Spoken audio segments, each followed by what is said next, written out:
Welcome to Squatch-D, where the truth is first before all else.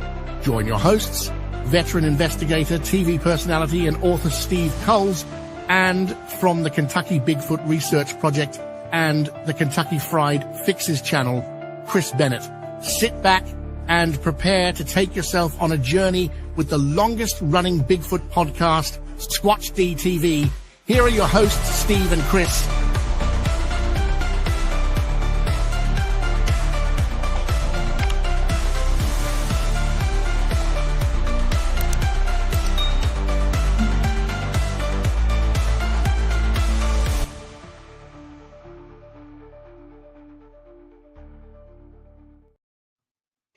And good evening, cyberspace. Welcome to Squatch-D for today's date, January 26th, 2025.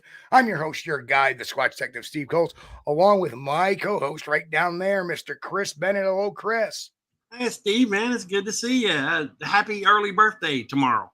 Oh, thank you very much, there, you bastard. It's good to see you live another year. You know, many more. Another trip around the old, you know.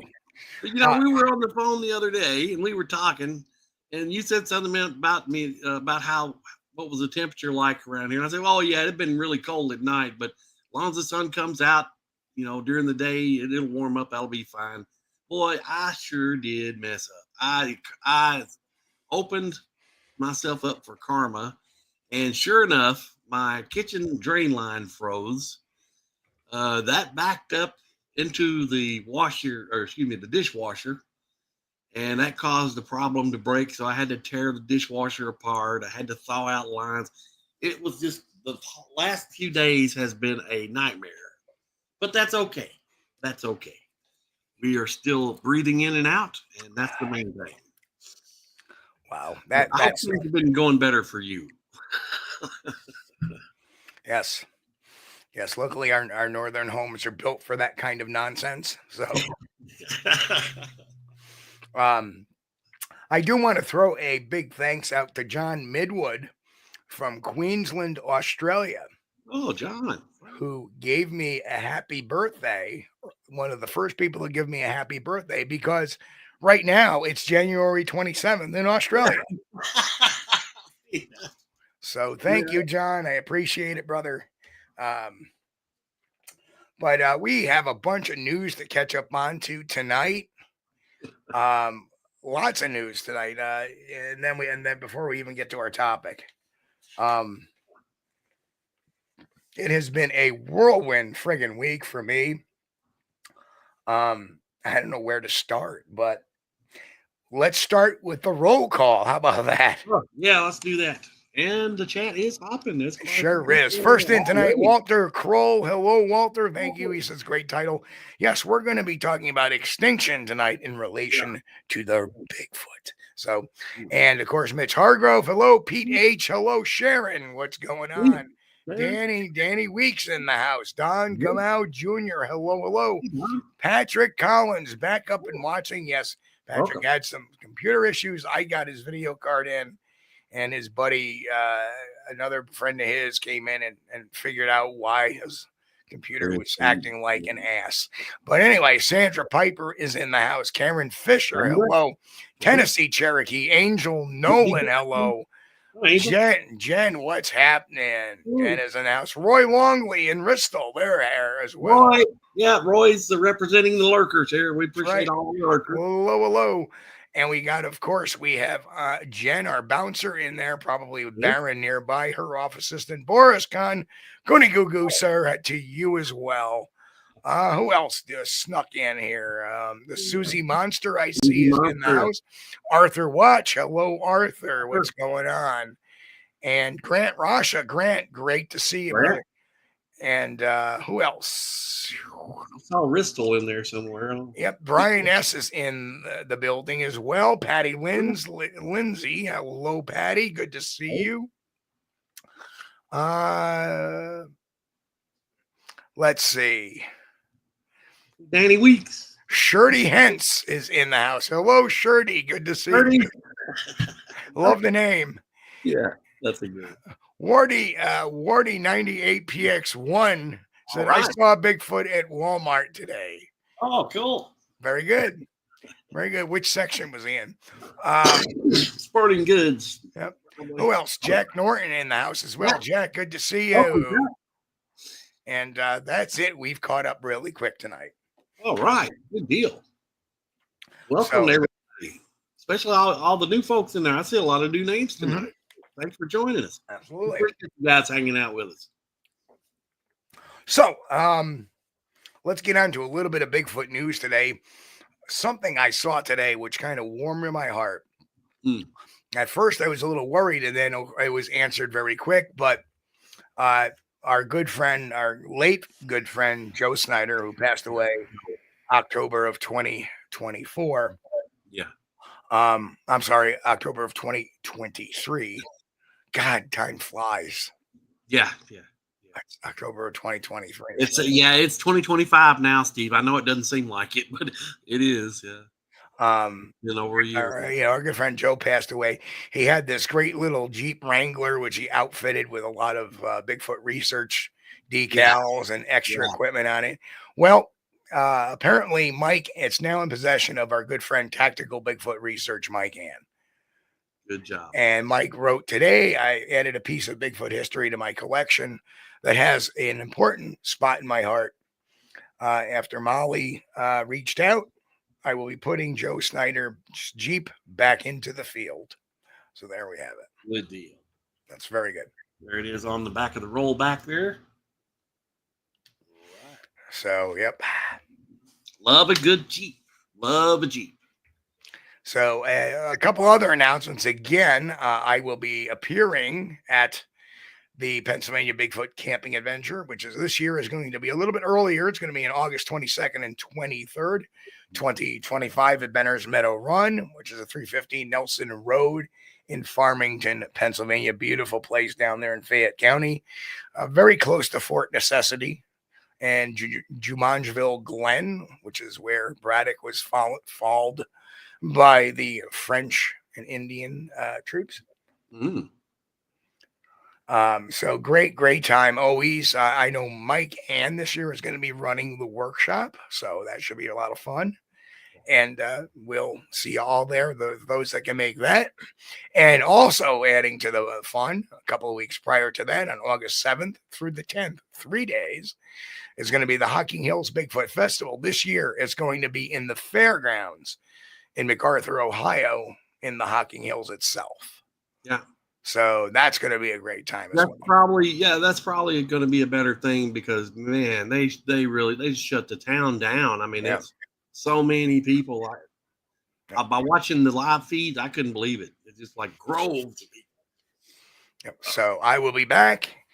So that's going to be awesome time as always it is. And there'll be a guest list. I know, getting back to Pennsylvania, I believe Lyle Blackburn will be there this year. Dr. Jeff Meldrum and Ron Moorhead will be there as well this year, as well as Stan Gordon and whatnot. So it should be a great time. Hocking Hills, I'm not quite sure of the lineup yet, but we'll find out soon. And I'll let everybody know. Now, here comes the biggie. And that is, yes, it is done. It is done. It has a March scheduled release for March 1st, 2025. And for the first time ever, I'm also releasing a hardcover edition as well. This is a type, it's 401 pages long. There are 49 scientific papers in the book and 289 entries into the bibliography. So it is a well-researched book. It's scientific theories and axioms in it are all supported by science. So I'm glad that you released this one in a hardcover because this needs to go on the shelf. This is a good one. And you've been reading a little bit of it. What do you think so far, Chris? Yeah, I like it. I'm up to around 125, 130, somewhere around in their page. And because of everything's been going on, I would love to have been into it, read the whole thing. But so far, I love it. And do you mind if I read off one section that I really enjoyed? Go right ahead. You go right ahead. I'm going to share this. This came from page 40.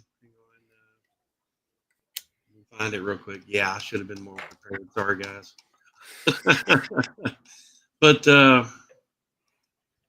yeah, this is what got me. It says to approach Bigfoot through the lens of biology is to ground the phenomenon in observable science. Biology is, as Carl Sagan once remarked, a consequence of physics in the same way chemistry is. A reminder that all living beings, if they exist, are bound by the same fundamental laws of nature. Now, I love that passage, and it reminds us when we're looking at Bigfoot through a scientific lens here to keep in mind that all living creatures, they must adhere to the laws of physics. Right. Exactly. We can't have a Bigfoot report that says this Bigfoot jumped 190 feet straight up in the air and, vanished into a portal. Very true. Very true. That's just one small passage that, I wanted to read that. I love that. I think that's good. And that's true to the spirit of this book. You find that exact thinking all the way through so far. Now up to 125, 130. I'll get to the rest of it later this week. Hopefully, if everything calms down here and their dishwasher doesn't throw dishes at us while I'm trying to wash them. And and just so you know, I did send one of those papers that I've done. Like I said, this started with one paper. Right. And then I said, well, why don't I do paper on this? And then on that. And then before you know it, I was writing a book. Right. So it was like, and the thought process was coming so fast and furious. It still is.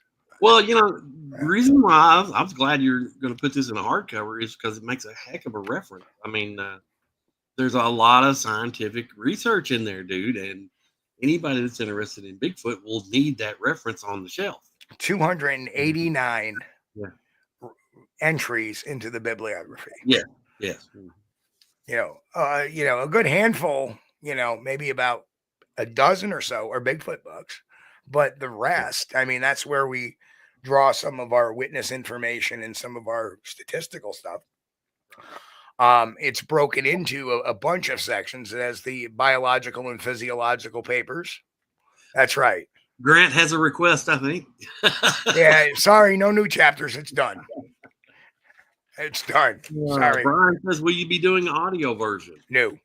You should. Man, that's good. No, do you know why I can't do an audio version? Because it is a scientific, it's scientific papers. Well, that's true. Yeah. It's not like a story. Oh. That may come out. I may actually tell the story of my Bigfoot research someday and from soup to nuts. But, it's broken up into biological and physiological papers, social science papers. Social sciences, I talk about the historical origins of Bigfoot in North America, the cultural impact, Bigfoot in religious and spiritual context. I talk about cognitive bias, media influence in the 70s and 80s, the failures of mainstream science to explore this mystery, psychological and neurological dynamics. And then I go into a bunch of case studies. And there are 11 case studies in the book where I go over various either other studies. It's a study basically on a study, or basically a dissection of a study, or I talk about specific pieces of evidence that have come up over the last, 70 years. Is the Patterson Gimlin film in there? Absolutely. Yeah.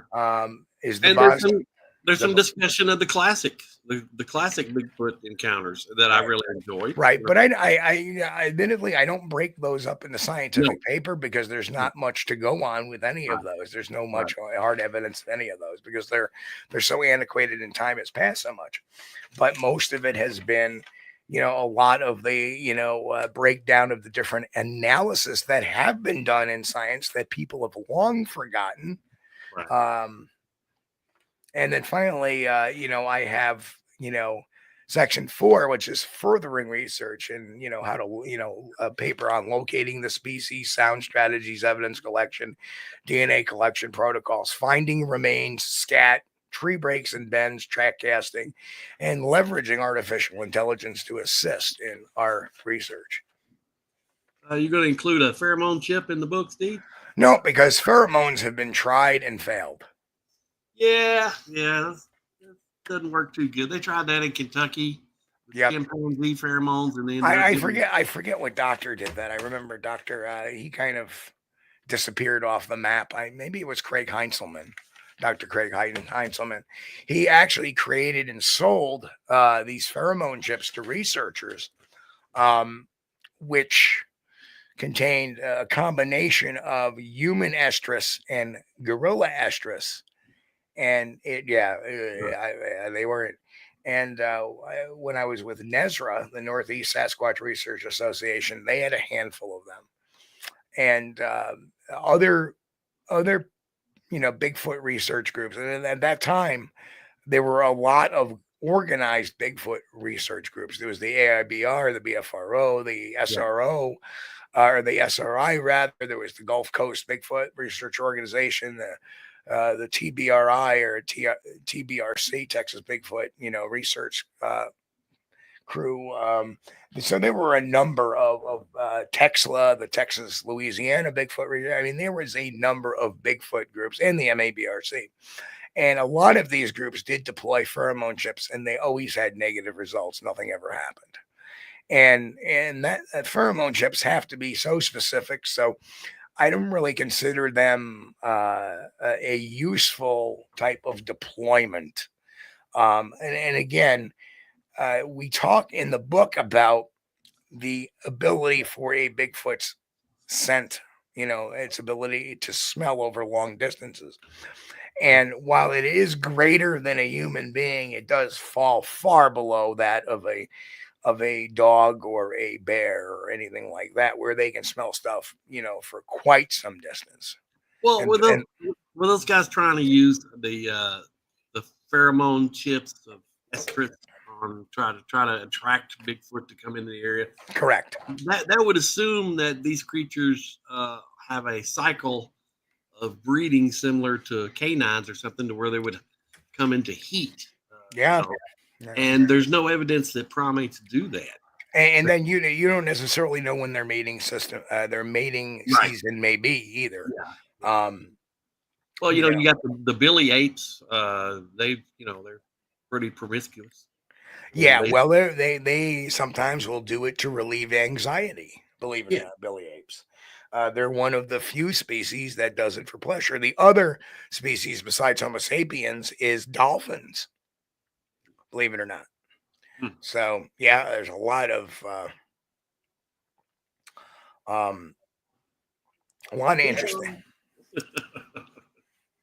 Petron made it in. Grasshopper made it in, I say. Yeah. He's not too thrilled with the estrus chat either.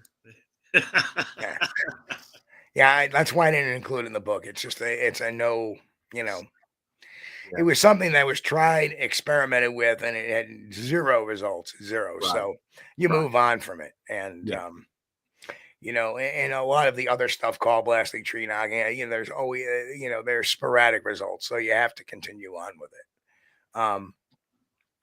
But anyway, tonight's we want to talk about extinction and its impact on Bigfoot. Of course, there are a number of things that do cause extinction. Some of them, happen through natural selection. It just happens. Habitat destruction and human actions. Sometimes there is a climactic change. The Ice Age, for example, made a number of species go extinct. Yeah. Sometimes you have an environmental impact, like an asteroid or a comet hitting the planet that essentially wiped out the dinosaurs, who were the dominant species on the planet for over 1 million years. Several million years. I mean, if you think about it, Homo sapiens, we've only been here the last few 100,000 years. We haven't been here that long when you compare it to the dinosaurs. Not even a Well, they kind of died off, killed off, whatever, about 65 million years ago. And then we've been around, well, Homo sapiens, about 100,000 years or so. A little more, yeah. Maybe a little more, but the monkey type things that they say we evolved from, they've been around like, a few million years, but not any connection really, I don't think, for an ancestor from us directly to them.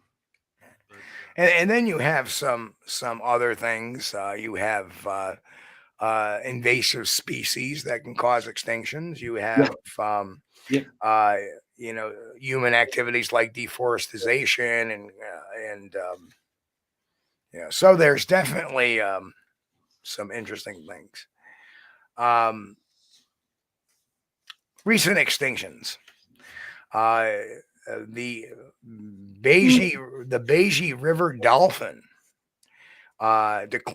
declared extinct in 2006. Cause of it was habitat destruction, pollution, and overfishing in China's Yangtze River. Not a surprise there. The Chinese. Well, that is something, Boris talking about germs. Well, a pandemic can wipe out a species. Yeah. Especially if it's something that they have no immunity to. Right. Well, the smallpox devastated Native Americans. Yes. Yes. Also, a lot of tribes in Central and South America were devastated by outsiders coming in with, maybe nothing more than a common cold. Yep. Which always leads me back to that whole Bigfoot's an alien type of argument. Yeah, that doesn't work. That doesn't work. It does not work. The 2012, the Pinta Island tortoise, and that was because of habitat destruction and invasive species on the Galapagos Islands. So, but from my reading, they are trying to bring them back, and there is some ways of doing that. So they're going to try to bring those back because that definitely was not a natural selection type of extinction. And that's the other thing too is, well, we'll get into it. The other thing, 2011, the Western black rhinoceros, and that's a shame. And that way, a lot of that was because of the P word, poaching. Yeah. And lack of conservation efforts. So, well, they're buying those rhino horns in China. Yeah. I don't know if they really work like they say they work, but evidently they're worth thousands of dollars per kilogram. The golden toad, which was last seen in 1989, declared extinct in 2004. The reason for that was habitat destruction. So,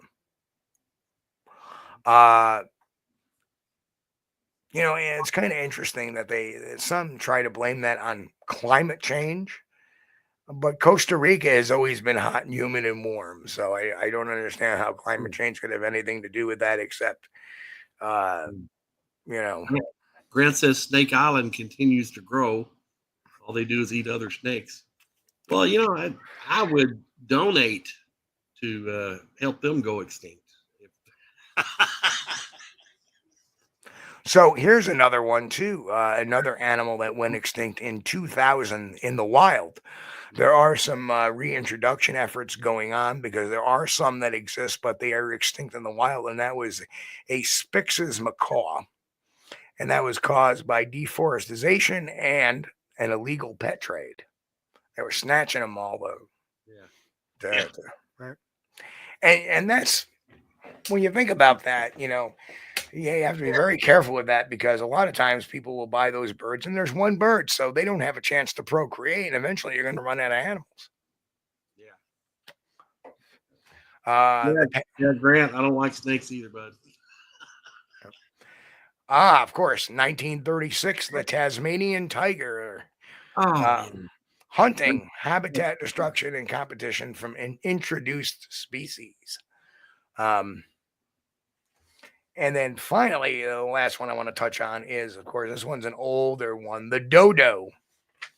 Probably one of the most famous extinct species. yeah, And that was because they were overhunted. yeah. And habitat destruction and introduced species as well. So there was a lot of different effects on that poor bird. Well, yeah, the dodo birds I think went extinct because they were slow and easy to capture for food. Yeah. And but the Tasmanian tiger, those guys, they put bounties on them, and they were hunted to extinction.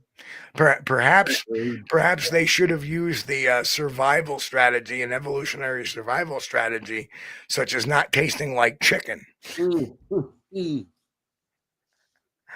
Probably. If they would have tasted bad, they'd still be alive. That's right. Like, raccoons. Yes. Yeah. Possums. Well, there's still people that eat possum. Wow. There's people I would not. I would not. But I have eaten a bite of groundhog, and let me tell you, groundhog is not bad. It tastes like pork, and that's why they said they claim everything tastes like chicken. No, groundhogs taste like pork. I guess that's why they call them groundhogs. So does gator. I've had gator. Oh well.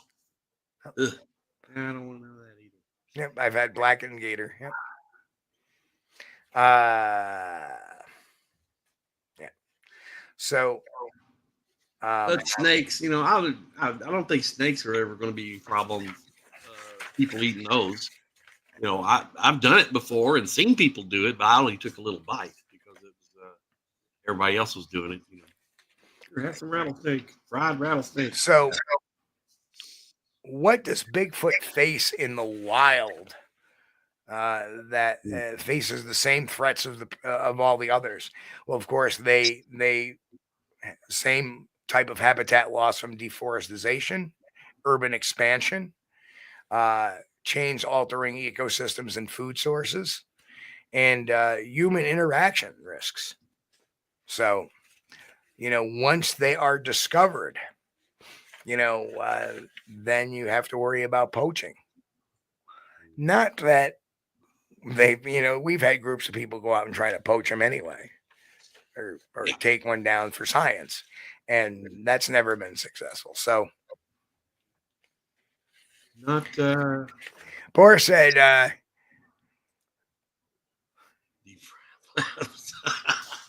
deep fried platypus. I bet they don't taste good. That's probably why there's so many of them left. That, buffalo were almost eliminated by the U.S. cavalry and settlement, right? Yeah. Very good point. Good point. And now look at us. We eat buffalo wings all the time.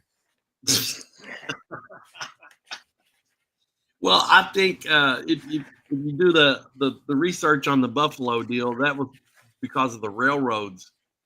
The railroads caused the basic extinction of the buffalo. Well, there was a big boon on there too, because they would harvest the meat. They would use the skin. They would use the furs and the skins, and there was a number of uses that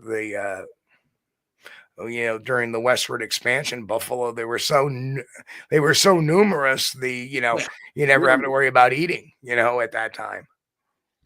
Yeah, there's places here in Kentucky where the landscape was created by buffalo. I mean, unbelievable. River crossings and stuff like that created by buffalo. Yeah. Bristol, I tend to agree with that comment.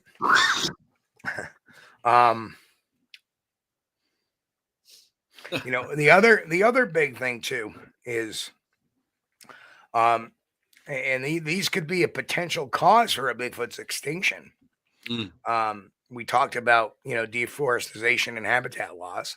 Yeah. But then we have genetic isolation and population decline.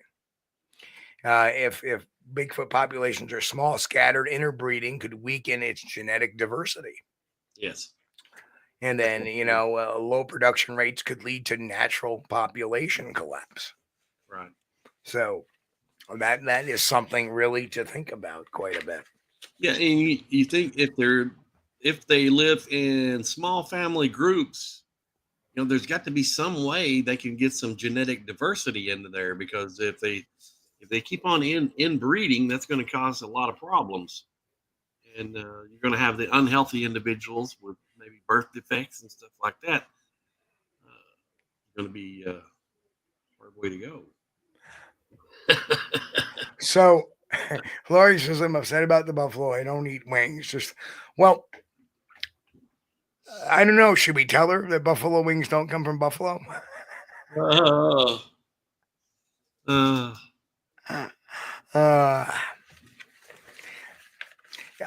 I want to get on the show is that woman that wanted to move the deer crossing sign because they keep getting hit.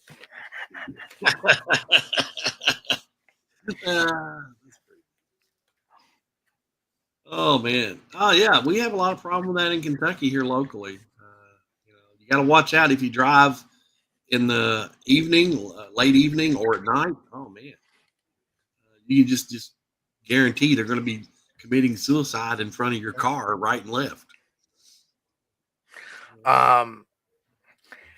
Again, disease and invasive species, exposure to human-borne diseases like viruses and bacteria, could be fatal. We've done a whole program on Bigfoot disease susceptibility, and there's even a scientific paper in the new book about that as well. We can get back on this slide anyway. Of course, we have invasive predators or competition from other species could reduce their food sources.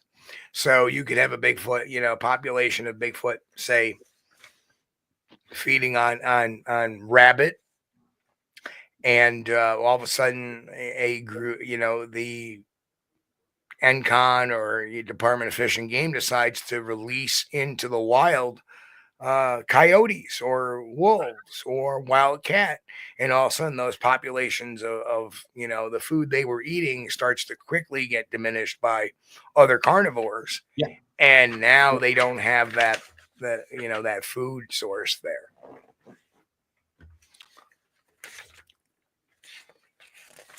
Well, if you think that Bigfoot maybe used deer as a food source, I wonder how long one deer would last a group. I don't know. There's not a lot of field study on that, but there's deer kills, but most of the time it's just the liver. Remember, and there was a whole rash of where something had opened up the deer to the guts and just took out the liver. And the interesting thing about that is that although again that's like that's like your tree bend that everybody attributes to Bigfoot. Nobody ever saw Bigfoot do that. Yeah. But let's just say, for an instance, it does. If that's a Bigfoot, then one would think they live a pretty solitary life. Yeah. Which would again increase the likelihood of them going extinct, because if they're so isolationist, they may not interact with other members of their species, thus not reproducing, thus not propagating the species, thus causing a population collapse. So there is a definite the biggest thing, I think that they could figure out ways around their food sources, because they've got to have multiple food sources.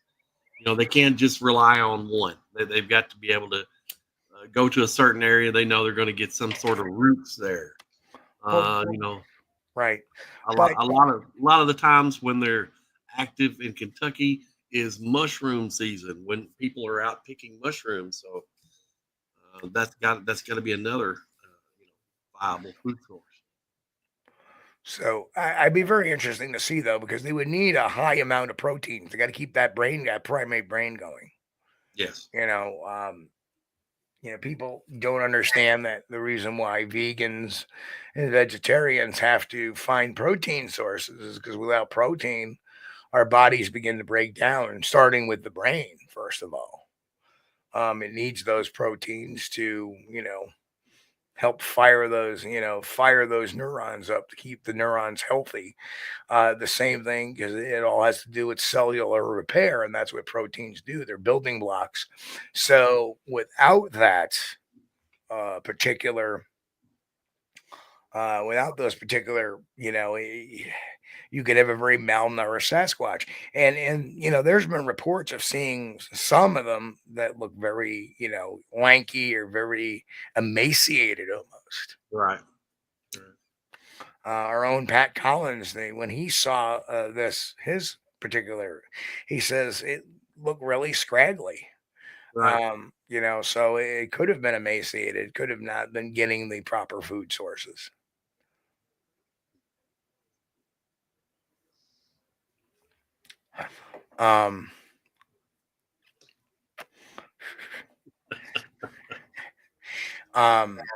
So that's why, it's important, like I said, surety. Yeah. No, 30, you just got to know how to do it. Like, once you start doing the vegetarian thing, you learn about incomplete proteins and what you got to put two incomplete proteins together to make a complete protein. All right. Every time you run into problems with, you start living on incomplete proteins. So I've done the vegetarian thing before for about 6 months, and I didn't like it at all. I didn't like it at all. No. I've done the Atkins for a few weeks before. Yeah, I've done Atkins too. Yes. Where I dropped about 10 pounds. It works. It works. Yeah. But the problem is, it gets old really fast. Right. I mean, like after the first week or two, you're wanting to have bread. You're wanting to have your vegetables, which, the Atkins or the meat eater diet, that keeps you off of the carbs. Yeah. And when you start doing that, then you realize, golly, I really do like carbs. So you look at a person like me when it comes to nutrition. I have high cholesterol, hypertension, and diabetes. What am I supposed to eat?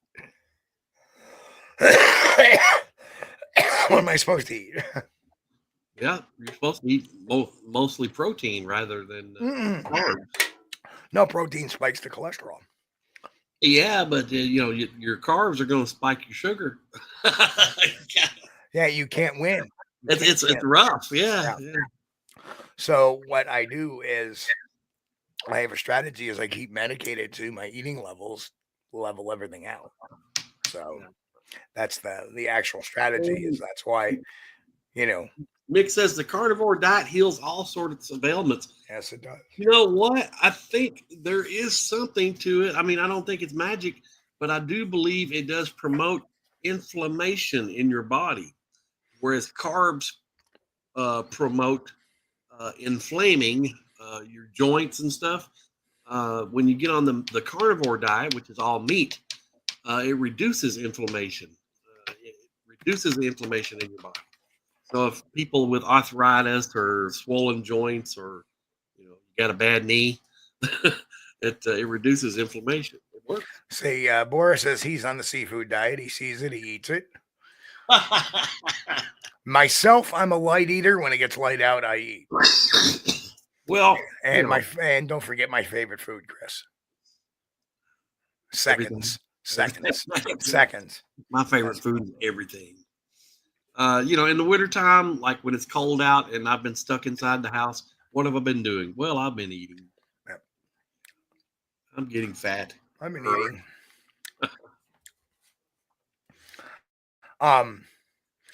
There have been, over the years, a number of conservation success stories. First and foremost, I can think of the American bald eagle. That was supposed to be. But then you have the California condor.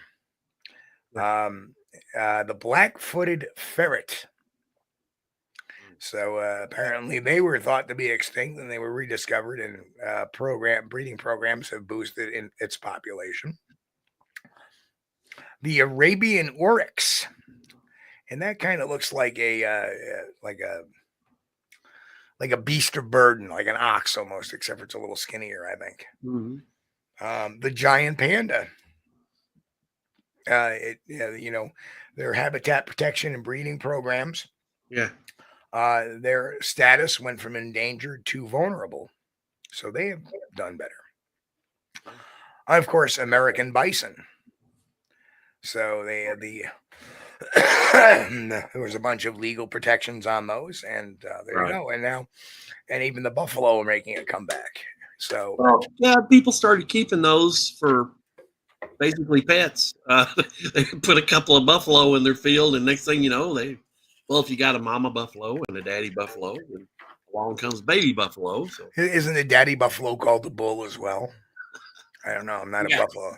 There's a bull or a cow. Yes. I see. I'm not a buffalo expert, so I don't know. Yeah, you got a bull and a cow. That's right. I mean, do you milk a buffalo too, like a cow? I wouldn't, but I would suppose you could.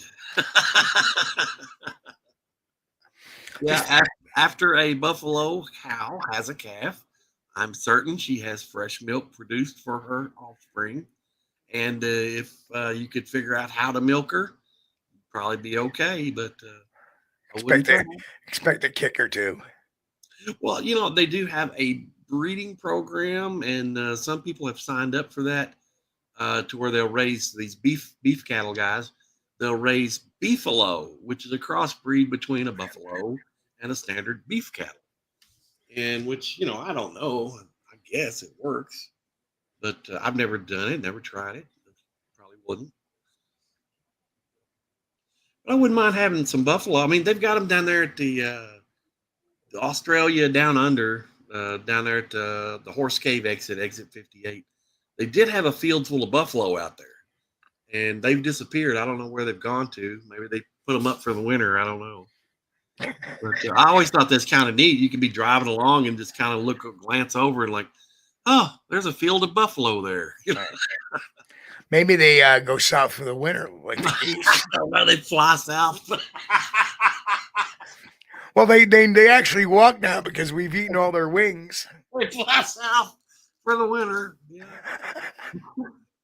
But yeah, well, I thought it was kind of neat. But I don't know what they've done with them lately. I hope they didn't slaughter them or something because they were always. Let's have a little genetic experiment. Let's make a buffalo a marsupial.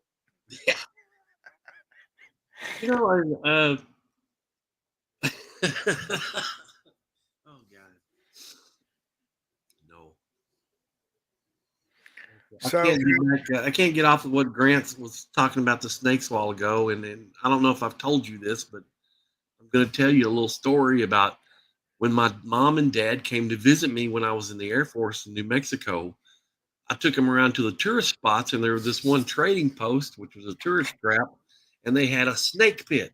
They had a pit of live rattlesnakes there. Oh, nice. Yeah. So, and they had antiques and stuff too. Mom was crazy about antiques, and Dad liked, firearms. They had some of that stuff in there. So we were looking around, but they had to draw in the tourists. They had a snake pit, and it was actually filled with rattlesnakes, and you could look down in there. I guess it was about 10 feet down there to the bottom. You could look down in there and you could see the rattlesnakes. And my dad was standing outside, having a butt. And the owner walked up and he starts talking to my dad. Where are you guys from? Oh, we're from Kentucky, here to visit my son. He's in the Air Force. And Dad's trying to be polite. He's, saying, well, you've got a nice place here. It's very beautiful. A lot of stuff, very nice.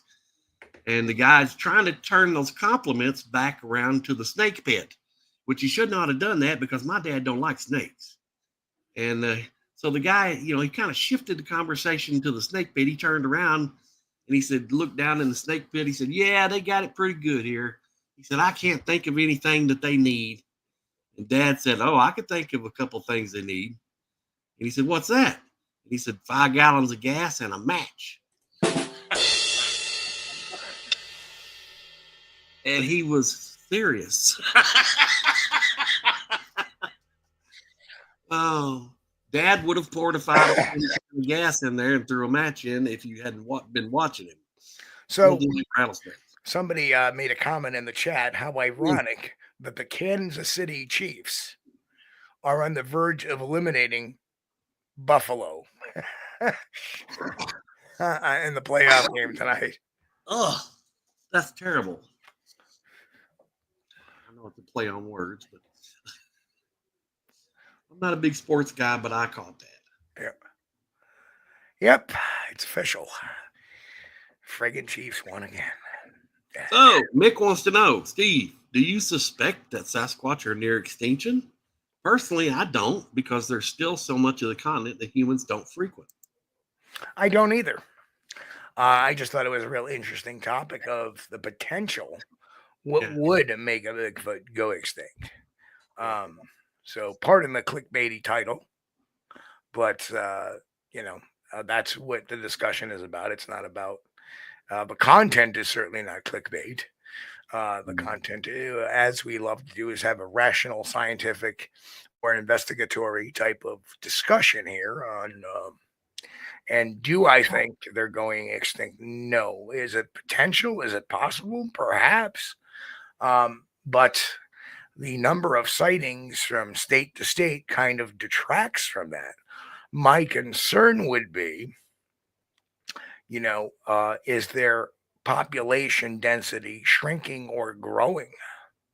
That would be really my guess, because when their population density starts to shrink, eventually you're going to get to a point where now extinction becomes a possibility. Yeah. So we really don't know if they're turning towards extinction or they're turning towards. My guess, and only my guess, is that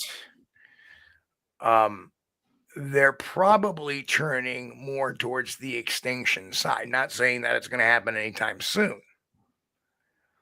but they're definitely not increasing in population. Otherwise, there would be more sightings, more frequented sightings. But there's not. There's about the same amount of sightings each year, pretty much. Sometimes even less. So that has me a bit concerned when we have sightings or an area where there's been no sightings for a while.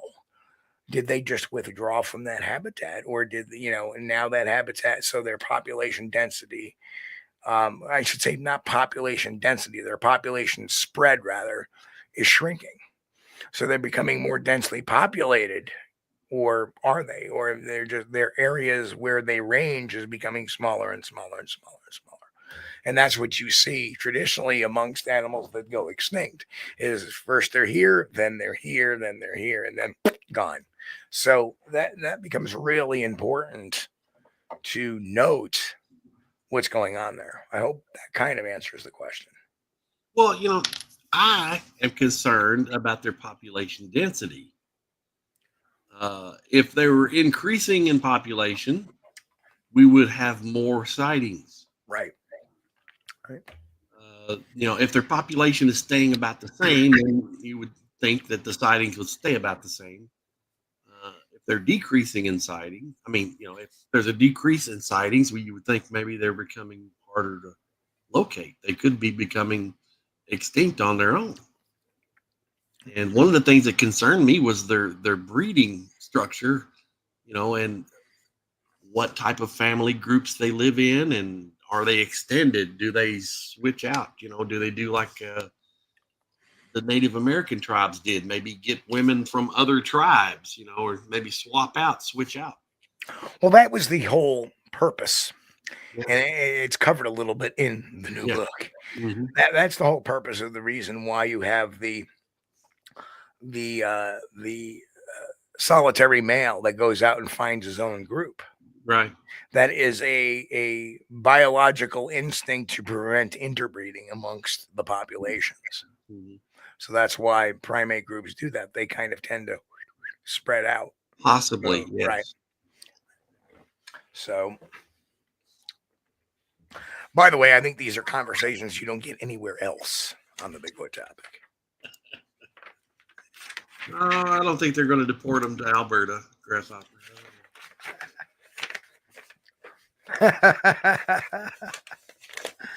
Well, of course. Wouldn't less sightings also be an indicator they're getting better at not being spotted. Well, it would, but I don't think. I think it's maybe mainly by chance that they get spotted. So it's kind of like this. The evidence would show no.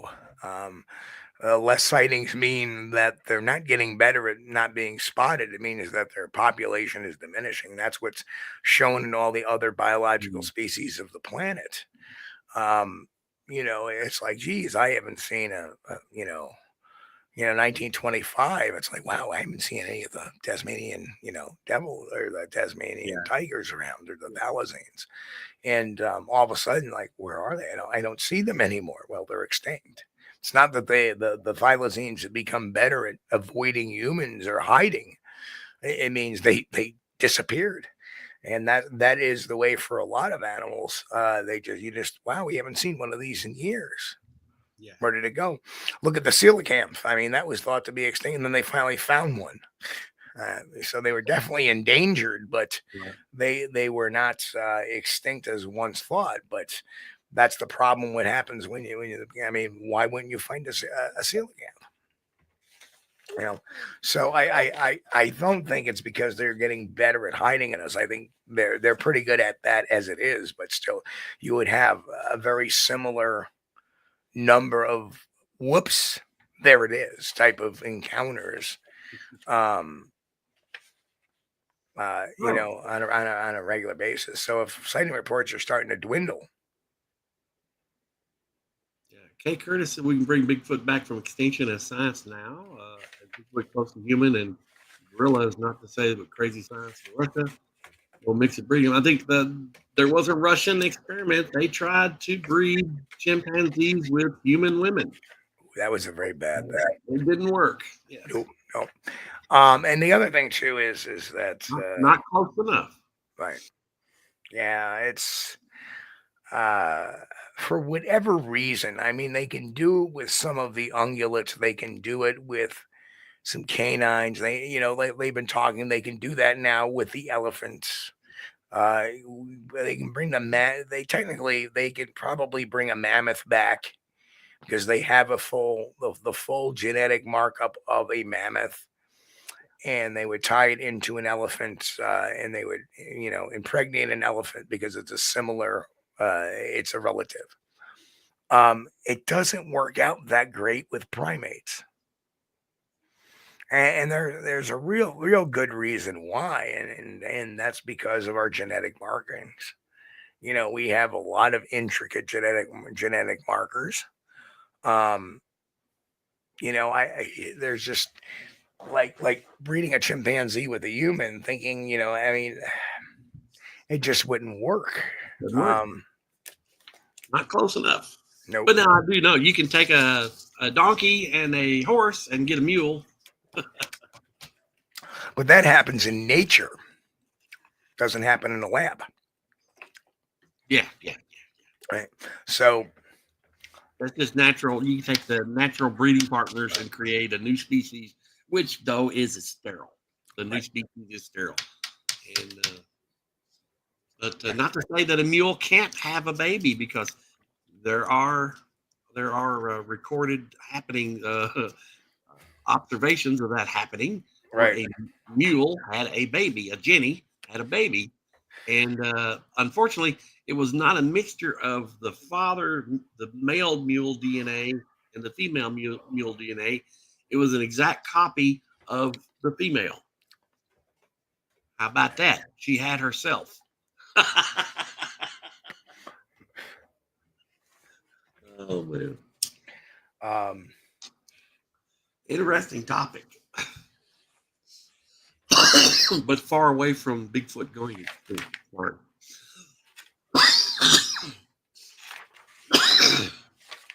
Yeah, I think Grasshopper said something about the fires in California. They had they had fires before now, and and as a matter of fact too, where the fires are is not really Bigfoot territory. I mean, they have them around the Hollywood Hills and stuff. Those are just basically hills around a large city, and the Palisades area, that was a residential part. part away from the city, up in the hills. Well, I'm kind of sitting here with a half smile on my face because there is a chapter in the book, Wildfires and Climactic Events. Okay. Hadn't got to that one yet. Right. And what I've learned, and that was a learning experience for me because that was a question I delved that I had thought up. I'm like, hey, you know what? I see all these wildfires. Let me, how would they react? What does nature show us? Let's do a comparative analysis with other great apes and see how they react. I was stunned.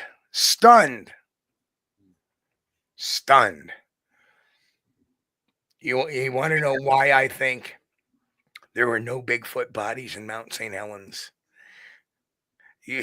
Now I have the scientific proof. Go ahead. Huh? If you want to discuss that, I'm open. I don't want to give it up. Not yet. Okay. All right. But there have been observations when there's wildfires in Africa as to what do the gorillas do and what do the pan troglodytes do, aka the chimpanzees. So very, very interesting. And there's actually observations made of the our good friends, the Pongo whatever, the orangutans. Yeah. During flooding. And so it's pretty amazing let me just say this, it's pretty amazing the adaptability of a primate when they sense or see what this is going on. And I will add that the chimpanzees were observed watching the wildfires from elevated areas. So they were very well aware of what's going on. They knew it was time to get out of the area. And they would avoid them completely. Well, yeah. Also, along with other primates, they're thinking and reasoning creatures. So while maybe a wild deer just sees fire and scared running, they may run through it trying to get away from it. The primate is going to see the fire and realize, hey, that's not good for me. I think. And Don made a great comment. I'm going to put this up.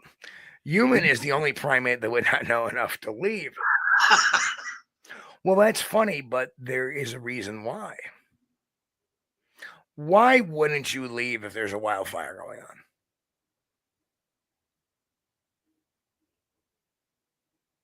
I would leave.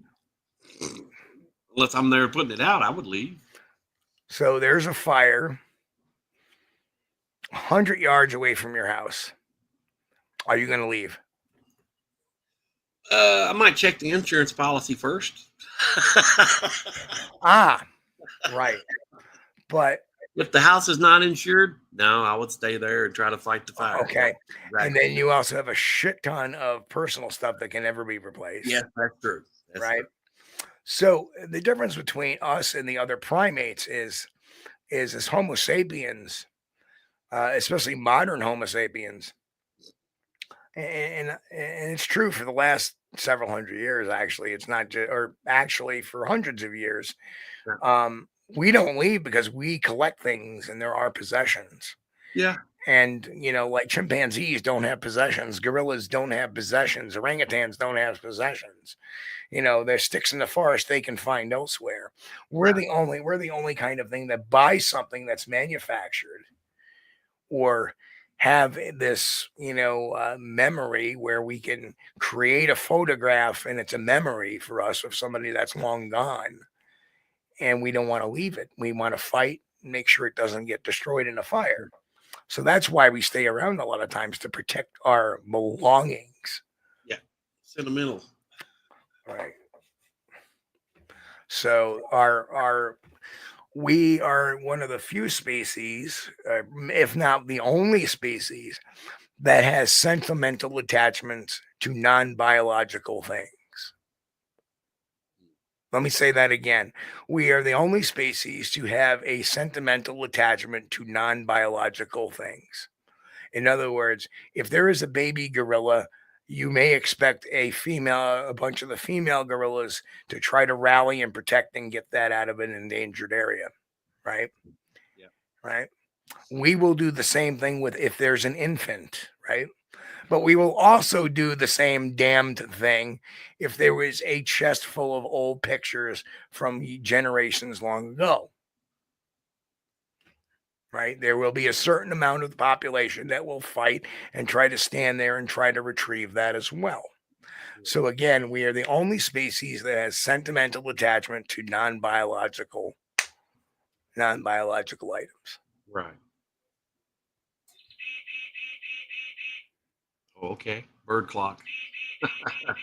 Well, Lori, you know what? I would help any animal, abso-friggin-lutely.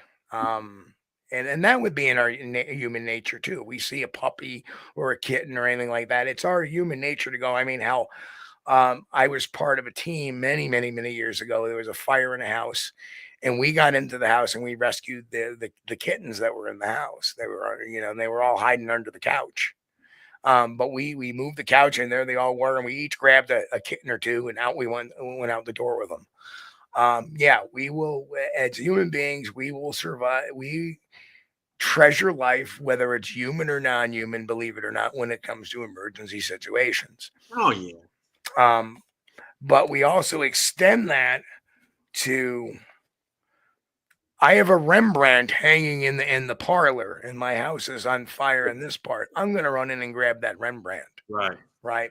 We have attachments to non-biological items, and that's one of the few things that other animals don't. And what I mean by non-biological, I mean things that are like this, that are not breathing, living, or anything like that.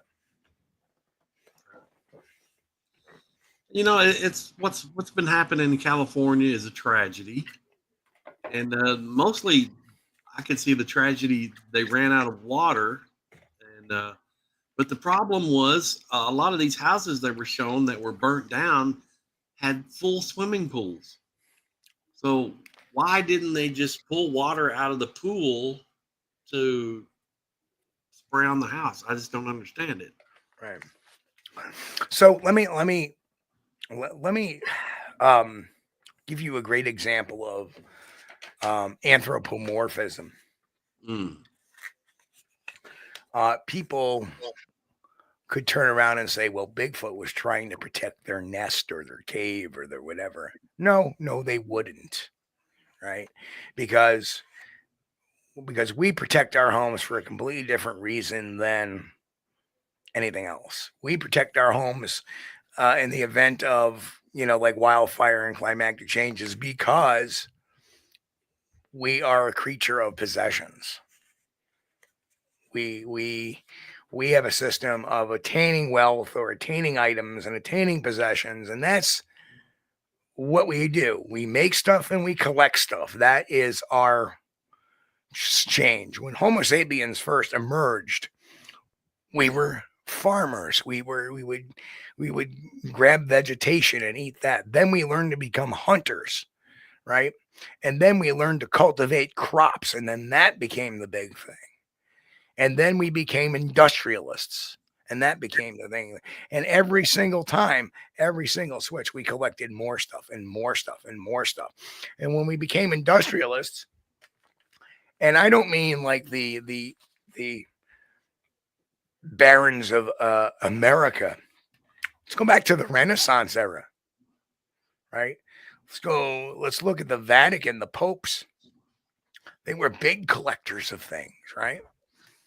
So don't always blame it on modern man. As far as what's been going on in the last couple hundred years, it's been going on for thousands, right? Of collections of things. Go back to the Roman Empire and the tributes to Caesar, right? Those are all possessions, right? So don't always think that it's just today. So that's right. Hey, I like I like welcome, and thank you for commenting. Welcome aboard. So yeah, it's really, we are one of the, so when people think that a Bigfoot does this because it's trying to do so. There's a great example of anthropomorphization, is that we are attributing a human characteristic to a Bigfoot. We are not thinking, we think like a human, and we have this innate ability to have that same thinking ability and attribute to other animals. Right. You know, so that we have to be very careful with that. My self-storage involves my chocolate and my belt line. Good one, Grass. Well, it looks like Grass is a chocolate-aholic. Myself, my weakness, I have one weakness food, and that is cheese. I love a good cheese. I can sit there with a brick of my favorite cheese and eat a half-pound brick at one sitting, just chomping away at it. And I don't know if anybody can get it outside of where I'm at, maybe in Vermont, New York, but my favorite cheese ever is the Cabot Seriously Sharp Cheddar cheese. Cabot is a company from Vermont. That and their cheeses are wonderful, and you know, I know they can get them in. That Cabot actually has, you know, sells in New York City too. So I don't know what their exact, you know, geographical range is, but the Cabot Seriously Sharp Cheddar is the most phenomenal cheese out there. Yeah, there's Don, Cabot horseradish. So Don's familiar with Cabot. And now everybody's talking cheese. See how we can steer these people into things. Horseradish, yeah. Horseradish cheddar, yep, that's very good. Oh yeah, you know, I'm a fan of just pepper cheese, jalapeno pepper. So there's Mick, and we're getting off a little off topic, but we always spare a few minutes for each podcast to get a little bit off topic. And Mick mentions Limburger cheese. I actually happen to like Limburger cheese, just don't like the smell. And with a good cracker, Limburger is perfectly acceptable. And in Hamburg, New York, is the home of Limburger cheese. And every year they have a Limburger Fest. And you can go there and get a Limburger sandwich.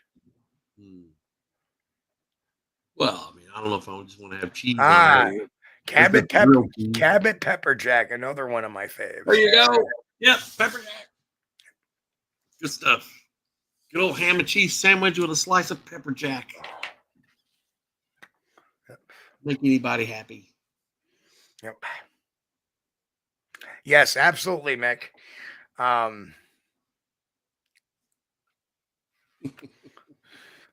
Yeah, there are some German foods that's the other thing is that, you know, I'm known for my Italian food and making Italian food, but I have a definitely German, because my ancestry was German. I did get a lot of German type meals as a kid.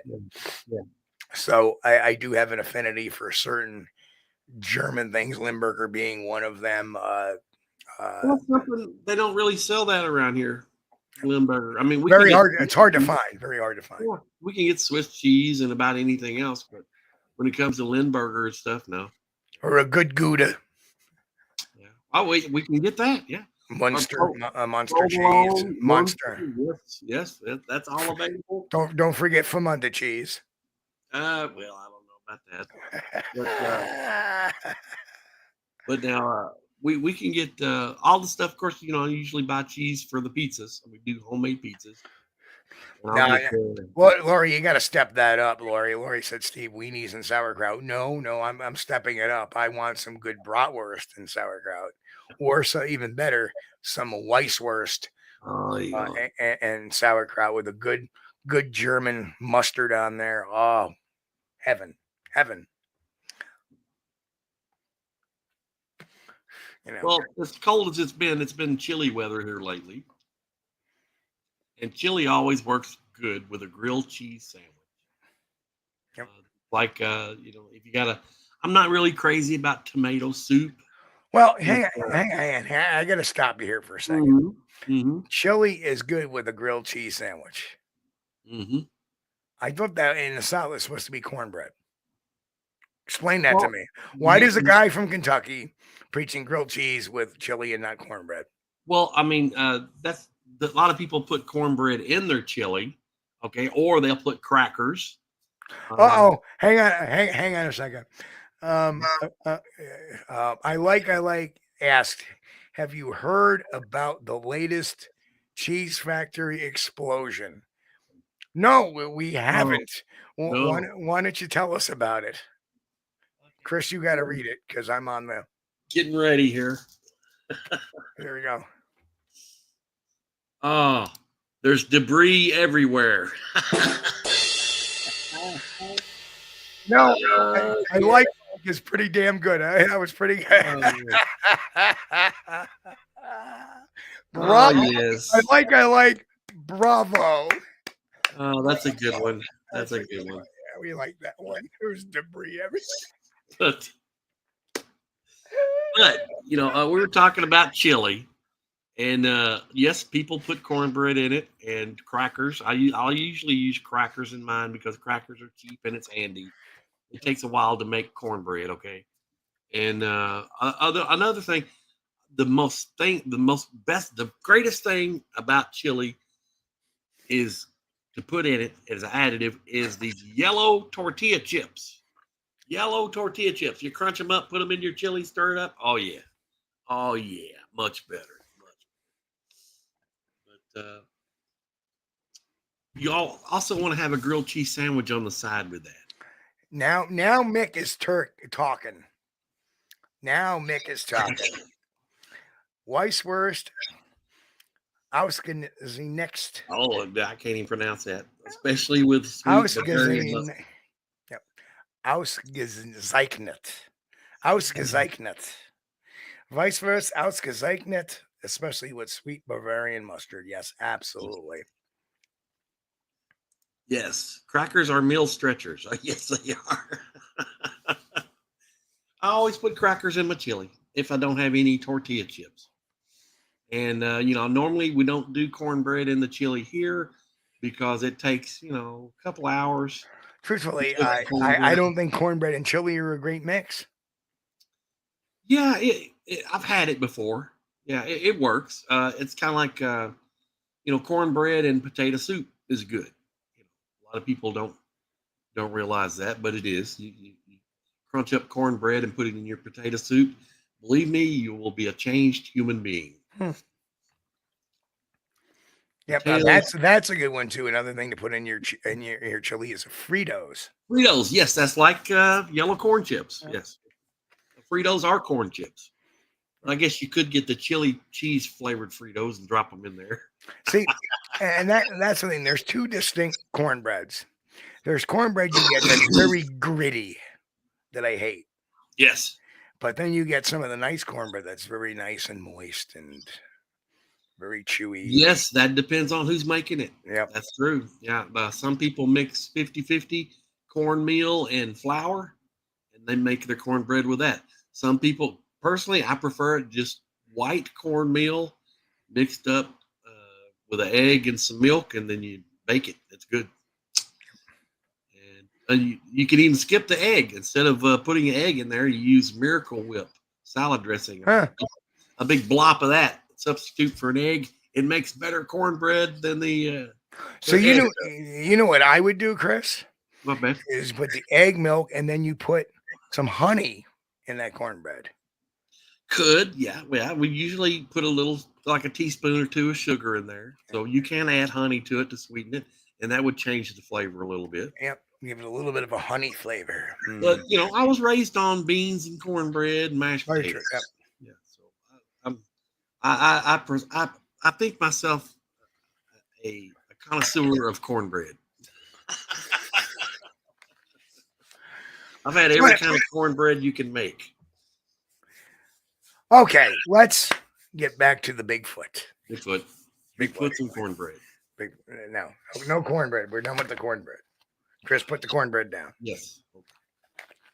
Hang on, I got an itchy ear tonight.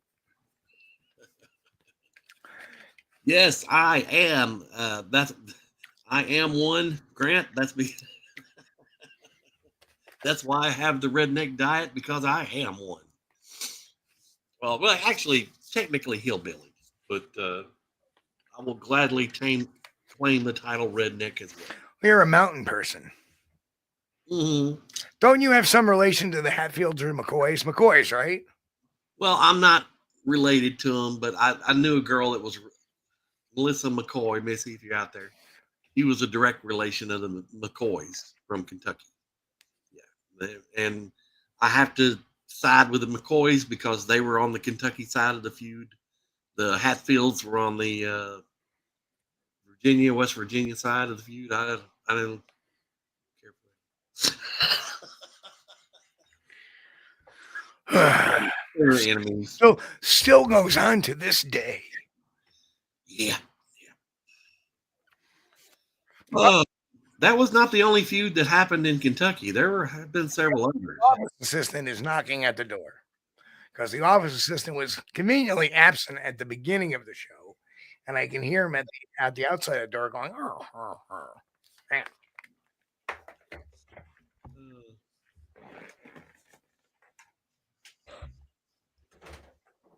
Yes. Only the true cornbread, and there is no fake. That's right, Lori. Well, that's what I grew up with. Mom, back before the age where you go to the grocery store and buy all your food from a cardboard box, Mom made food with flour and cornmeal and stuff like that. And every day we would have pinto beans, cornbread, mashed potatoes or fried potatoes, and some sort of meat along with a vegetable like, corn or green beans, something like that. And that was very healthy meals. And I enjoyed that. And I enjoyed health through my youth. And then not only till later when I started eating stuck crap out of a box, when I started getting fat and unhealthy, all this super, what do they call it? Processed foods. Yeah, all the processed foods will put weight on you and make you unhealthy. I don't know how this happened, but I remember we said, let's get off cornbread and talk about Bigfoot. And then I had to go get the dog, and I come back, and we're talking about cornbread again. Oh, I think it's all good. And I'm laughing at it, actually. Yes. Do you think Bigfoot likes cornbread? I don't know if they would eat it. I really don't. I don't. Again, it depends on who makes it. No, that gritty one, like. I don't think it would be that, but I would think that they would not trust it, because it's something they've never seen before. Right. Yep. And when I left out things back in 2010, and before that too, I left out items that I thought they would like, and that was based on items that I had given the chimpanzees out in Alamogordo. And as it turned out, they did not want an orange. And you could see tracks around the tree where I had placed the orange. So I knew they saw it. They had to have smelled it because I could smell it when I got within 6 feet of it. And they never touched it. Well, the thing about citrus is that citrus, you have to think of scopes in an evolutionary scale sometimes. And citrus, the rind of an orange is very bitter. So when you smell it, it gives off a bitter smell. We get over that because we know that pulp inside that orange is delicious. Right. But the outside, if you smell it, it smells kind of bitter. And if you bite into it, you're tasting nothing but bitter. Yeah. So one doesn't know or hasn't learned that if you peel the orange and take the peel off the orange, right, the inside is sweet and juicy and very refreshing. I don't think they ever touched it because I would set the orange down in the bend of a tree, in the fork of a tree, specifically in a certain manner to where I was okay. The navel of the orange is pointed straight up at the sky or something like that. And I would come back and it would be the same exact spot. Now here's the failure to that. If you had taken an orange in front of them and peeled it and then ate it, one might have tried to do that. And then that one would have taught the rest of them to do that. Maybe. Yeah. Because then I say, okay, let me try. And if it liked it, let me put it that way. If it peeled it and then ate it and liked it, then you would see it being taught over to the rest of the crew. But right now they're looking at it, and to them, think about how an orange looks like maybe a ball. Yeah. Right. It's round. It's, it's colorful, because primates see in the colors like we do. Yeah. Oh, Grant, think of a word that rhymes with orange. I can't. No. That's a difficult one to do. Something that rhymes with orange. There's Don says, but they know enough to crack nuts to get to the seed. Yeah. Well, that's true, because what's inside that nut, that protein, and somewhere down the road, they were taught to do that. Right. So they learn it. It's like, that's the thing about Kentucky. We have wild walnuts, hickory nuts, all kinds of stuff out in the woods. And, I would hate to have to live on hickory nuts and walnuts and stuff like that. But I guess I could if I didn't have any other choice, I am not a walnut fan. I avoid those like the plague. I just don't like them. Yeah, they're bitter. I think it's an acquired taste, right? Yeah. They're bitter. If you have some in a muffin or something, it's okay. I But even by themselves, I don't like walnuts in anything. But I do like almonds and other nuts, cashews and pecans and. Grant, we have lots of water maples, and yes, they do. They can make maple syrup. Mama did that. Yeah, it's like I love maple ice cream, but they always got to put walnuts in maple walnut ice cream, and that's why I don't eat it. Like, yeah, I remember as a kid, I used to get maple walnut ice cream. I used to pick the walnuts out. Yeah. I used to let it melt so I can just scoop out the friggin' walnuts. But Kentucky has a large number of hardwood trees in their forests, and many of those are nut trees. And even the oaks have acorns, which acorns are as bitter as quinine. I mean, they're terrible. But if it's what you had to eat, I guess after maybe a week of not eating anything, that acorn might start to look pretty good. If it was what you were raised on, you wouldn't know any different. Or your fellow camper that's also hungry. Yeah. And I was talking with the wife about this here a while back. The people in Thailand, they raise those kids. They're eating red peppers and stuff and chili peppers from the time they're infants. And so when they grow up, I mean, they could eat, gasoline as it's on fire, and it wouldn't bother them a bit. Yep.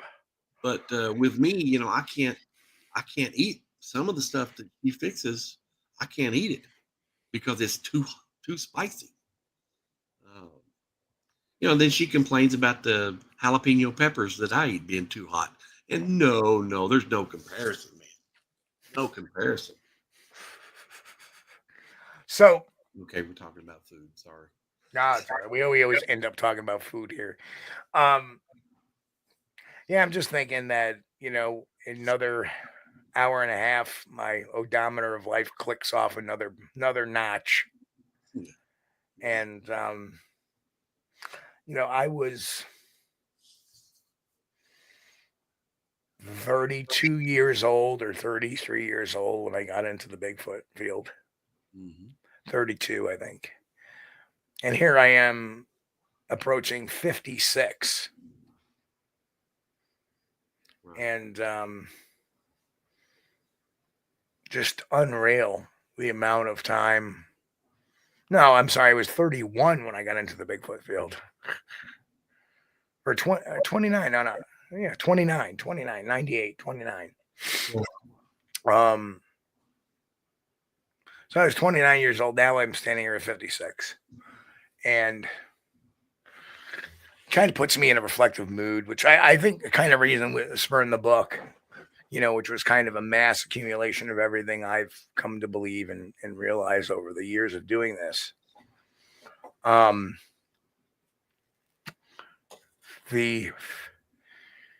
What I have seen since I've gotten into Bigfoot research is several evolutions of how we receive our information.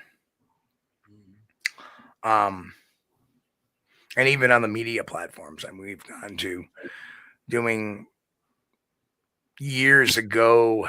There was only one other podcast, and that was MK Davis and Don Moreau, the Bigfoot Central podcast. And they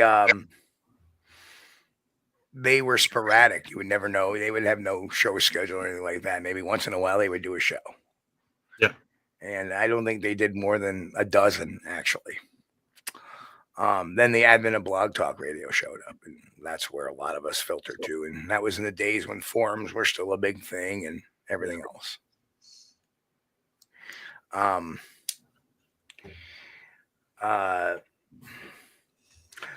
And there's a damned good reason why I'm not cashing it in the Bigfoot mystery, and in fact I'm only increasing my efforts.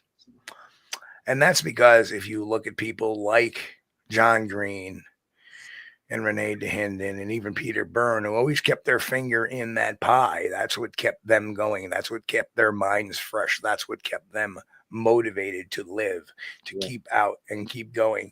The minute you sit in retirement, step back, traditionally in my family, that's when people start to croak. My family needs that, whatever, that drive to keep on going. And I'm going to keep on going. It's not going to stop. So take that to the bank. Even if I'm unable to move or get into the forest eventually, I'll still be writing, I'll still be analyzing, and I'll still be looking. And every year will continue. And this year we're looking at hopefully we're looking at a lot of fun projects. And, the cool thing is we got a new book coming out.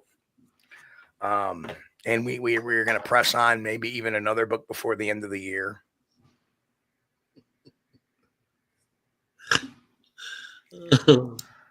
Thank you, JJ. Oh, Jay.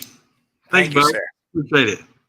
We're going to keep on pressing forward. And the use of science as a tool is essential for everybody to build that credibility, to build results that will stick and not fall off the wall.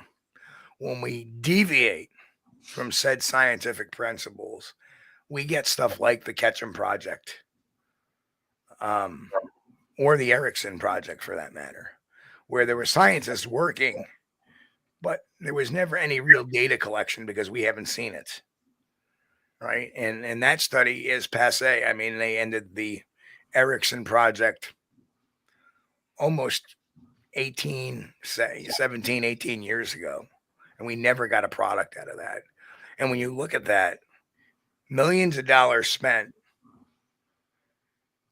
and not a single shred of anything ever came of it, except an association with the Ketchum study, because that was the only thing he could tie his hitch to try to recoup money. A lot of disappointment. We saw in the early 2000s the advent of the Falcon Project, and a guy by the name of William Allen Barnes, who was trying to get all this money for this dirigible or blimp to float over the forest, and using high-tech cameras and thermal to do that. And eventually that was surpassed with the advent of the drone.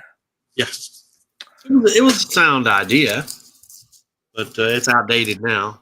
But there was a lot of controversy amongst it too. Like, he had all this money going, and you noticed we interviewed him initially. Yeah. Give me a second. Hang on. Dog's got an emergency. Hang on. Yeah. So we did do an interview with him on the Falcon project years and years ago, and the concept was good, but I think there were some problems with the money, and I think he was collecting a lot of money, maybe more than he actually needed or something. I don't know. I don't know what all the controversy was. But usually, if it has to do with money, that means somebody's probably got their hands in the cookie jar. Don't know if anybody did. Steve may have a little to add on that.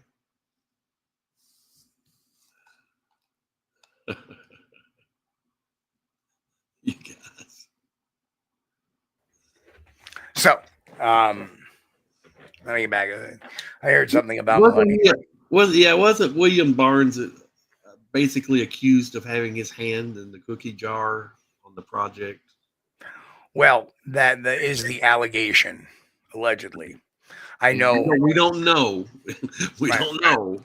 But from what I understand, was there was a team that was sent out there that was supposed to be paid and have their expenses covered, and they were left in the lurch. They got there with no resources, no nothing. I remember that. Right. Yes. Some of them were posting over on the Bigfoot forums at the time. One of them being Randy Harrington. Yes. Who's been on the show before. Right. So yeah, you know, to me, and I hate to say this because he tried approaching me after the whole debacle with something else, another type of project. And I just kind of like, yeah, whatever, dude. You know, he was talking about ley lines and stuff like that. I'm like, I'm done. I'm completely done with this because, you know, to me, unfortunately, there are people, maybe his intentions were in the right way, but, you know, we remember an old Bigfoot researcher that kind of dropped out completely after this whole incident. It was Jason Valenti. Yeah. Jason was on the show before many, many years ago. Yeah. He was out from the Pacific, the PNW. And he had a falling out and left the Falcon project. And that was way before any of this other strange stuff going. Right. But I know Barnes always talked a big game, but nothing ever, you know, like he talked, oh, well, I got these movie producers and I got these backers and but nobody ever saw a dime. And I'm wondering, after all, if it was another Ed Smith situation, the Daisy in the box, where it was a guy claiming to do this, claiming to be doing that, showing all these diagrams, showing all these ideas, saying I have my own team, whatever, the founding fathers, whatever the hell they called them. And turned out he was a liar the whole time. So I don't know if that's a situation there with William Barnes. You know, I have never seen any evidence of anything ever being built by him. And considering it has about the same material need as a Biscardi museum, right? Yeah. Right. Collecting all this money with no product. There's a huge problem with that. And then we wonder why we can't friggin' forward research. Well, the drone technology has come so far that they were able to use drone technology just a few weeks ago to locate some lost hunters in Tennessee. And they did that with a FLIR camera, thermal camera, mounted on a drone. And this drone was able to fly over the wilderness area. Of course, the canopy is, you know, there's no leaves now because it's winter. And they were able to get very clear, clean shots of these guys where they were at. And they sent deputies straight to them. So I think with that same technology, you know, of course, you know, I'm certain it's not cheap. All right. First of all, you got to have an expensive drone, not something you can order from Amazon that's going to fly for 15 minutes. It's got to be something that'll fly for a long time. And then you got Mick asked a question. Didn't we have him on the show after things started to fall apart? I don't know. I don't think so. I think that once I heard that debacle, I know that I'm not going to bring him back on the show because, you know, I don't trust the entanglements. But he was on the show 2, maybe 3 times over the course of like 5 or 6 years during the Falcon Project to give us updates, which never came to fruition either. Right. I do remember him coming on in the beginning when he first proposed the idea. Right. Yeah. And I was all for it too.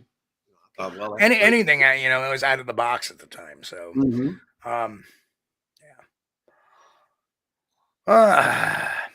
what else? I mean, it wouldn't come without its own problems. You wouldn't need anything to keep it airborne if it's have helium blimp. You wouldn't need anything to keep it airborne, but you'd have problems keeping it in place. That's the bad thing about it. And I'm not certain how you could get a permit to fly above any national parks or national forests. Well, here's an interesting thing. We had that manhunt in Kentucky last year. Remember that guy that disappeared? Right. And they flew all kinds of drones and stuff, and they couldn't find him either. Yeah. Well, he was already dead by the time. Look at Eric Robert Rudolph, who was gone on the lam for like 2-3 years. Yeah. Up in the mountains, they were trying to find him, and they had top of the line helicopters with government, $10,000 FLIR systems attached to them, and they couldn't find them. Right. So, well, that's the thing. I find it laughable when people say that drones are going to solve the Bigfoot mystery, because they're not. Well, helicopters make noise from a long way away. Yeah, but drones relatively quiet until it's right on you. Yeah, but even so, they had drones flying with this guy last round here in Kentucky, right? So my point being there is that I think in reality, the canopy is going to hide you, right? Yeah, right. Yeah, in the summertime, you could forget using a drone. That's not going to happen. Right. There's too many leaves there to block your heat signature. In the fall, winter, when all the leaves are gone, that would be the only time you could use a drone with thermal imaging to have any chance. But that's the time to do it. Right. Early spring, late fall. You got it. All right, Chris, I think we're going to get out of here tonight. And I'm going to start the birthday celebration early. I don't blame you a bit, bud. 56, right? 56 years. 56. Well, congratulations. Again, I know it's a little bit early, but happy birthday. Yeah, I made it over the hump of the 50s. Now I'm on the south side of the 50s. Don't worry, man. I'm a lot closer to 60 than I am 50 now. Yeah, me too. That's okay. But I want to thank you guys for joining us tonight. We appreciate everybody in chat. And I don't know why you guys we couldn't hope to have a better audience. We really couldn't. And we're so thankful and we're humbled that you would choose to hang out with us on Sunday nights. And if you guys listening on the podcast, remember to stop by the YouTube channel. It's youtube.com/Squatchdtv, and to check out some of the videos there. And subscribe to the channel if you hadn't already. And everybody, if you don't mind, smash that like button. It helps us. The algorithm. That's what they say. I don't know. And let me take us out. And folks, again, thanks so much for being here. I know we've skipped the last few Wednesdays, but we're looking good for this Wednesday. So I'll let everybody know Wednesday morning. Yeah. And I think we may even have a Friday show this week that we could do. I don't know. And thanks again to Jay Fritz for gifting 5. Yes, thank you. And folks, we will catch everybody here midweek.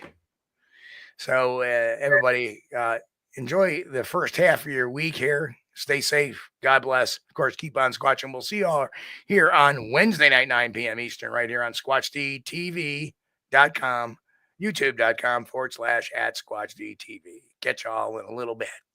Everybody. Bye. We thank you for being here with us on Squatch-D TV. If you haven't taken the time yet, please hit that like button and subscribe to the channel. And oh yes, hit that notification bell too. We don't want you to miss anything. If you really like our content, you should consider becoming a member, and it's really inexpensive and a great way to support not only the show, but honest Bigfoot research. Everyone have a great week. Be safe and God bless. We will see you all here next time on Squatch-D TV. Keep on squatching.